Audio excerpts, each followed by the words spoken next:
虽然国内疫情较平稳咯，也毋过高风险的族群，像糖尿病朋友也是袂当大意，因为不管你喺香港或者是台湾，新冠肺炎第一例死亡的个案拢是有带糖尿病。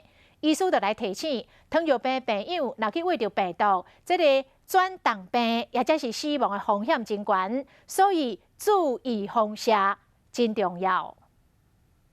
手指头啊插一空，甲血滴入血糖机顶悬，比正常的数值搁较悬。糖尿病友血糖若无控制，长期高血糖，身体免疫力就较低。新型冠状病毒流行期间，就变成是高风险族群。它的白血球的功能会比一般人还要差。糖尿病的病人因为血糖比较高，它会让自己的这个免疫的功能会比较低下。若是新冠病毒肺炎，就连常常看的社区型肺炎，都有可能因为使用美国仙丹消炎影响治疗，疫苗注射最重要的。因为像目前我们面对那个新冠肺炎，目前对这个疾病还有很多未知的地方，也还没有研发出疫苗。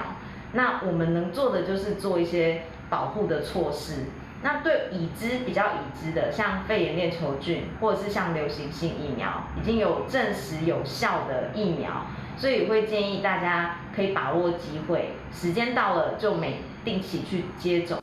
台湾和香港肺炎第一例死亡的个案，都有糖尿病史。除了疫苗，上重要的也是验血糖，定期用药啊、运动，还有营养嘛要注意。才会当维持正常的免疫力，降低感染机会。